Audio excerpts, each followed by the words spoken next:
Exciting Viking, or better said, pre-Viking news. A fragment from one of Scandinavia's most magnificent helmets emerged from the soil of Denmark in 2024 and will be put on display this very winter.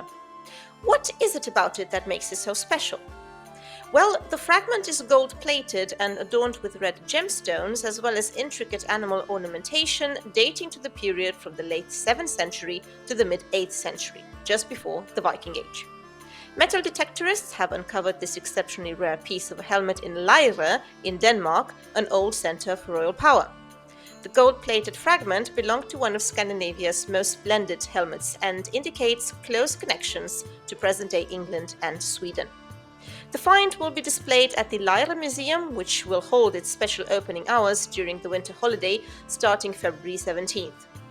It's a cute little museum with some very intriguing objects, such as Odin from Lejre, this mythological figurine, and it is also close to the land of legends, an open-air exhibition where you can see magnificent reconstructions of Viking Age buildings, including a mead hall, but also from earlier periods. Finds of helmet parts are rare in Denmark, but also generally not many have been discovered, and in fact from the Viking Age itself we have one more or less complete example, the Lejre helmet from Norway, about which I already made a video with all you need to know. This piece from Lejre comes from what must have been one of Scandinavia's most splendid helmets. The bronze fragment is gilded and decorated with a red gemstone, a garnet.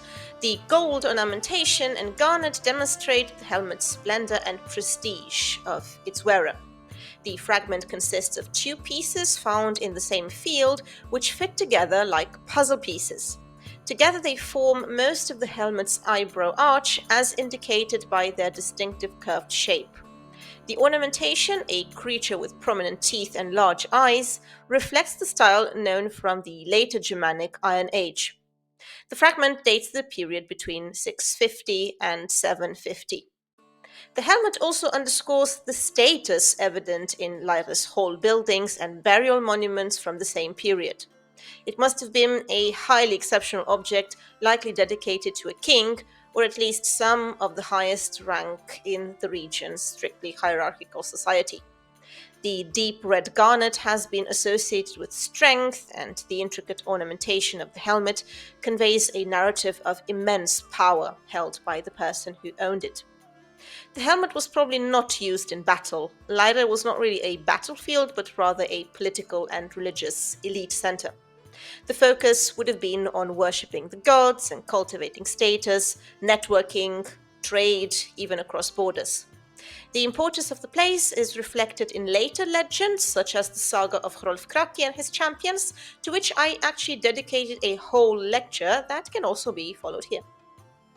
We can see similar helmet fragments in neighboring countries like England and Sweden, with a shared stylistic expression.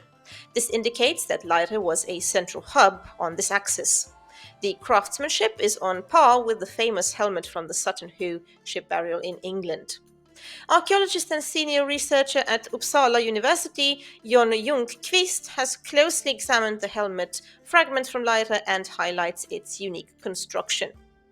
Where other helmets show three separate fittings joined together, he explains, this helmet's eyebrow arch is constructed as a single piece. This new variant of the exclusive helmet type is unlike anything we have seen before.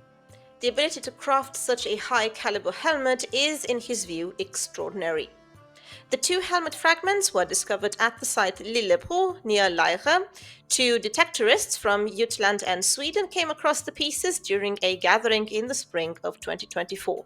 They submitted the fragments to the museum as denfe, which would mean something like treasure trove, and at the request of Romo, which is the network of Danish history museums, the National Museum rushed the processing of the find and immediately loaned it to the Lejre Museum.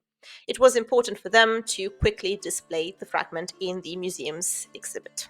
If you enjoyed this piece of historical information, consider subscribing to the channel, and please do continue with my talks on the Lejre helmet or the one about Lejre as the center of royal power in the Scandinavian Iron Age. This was Irina, thank you so much for listening, and till next time.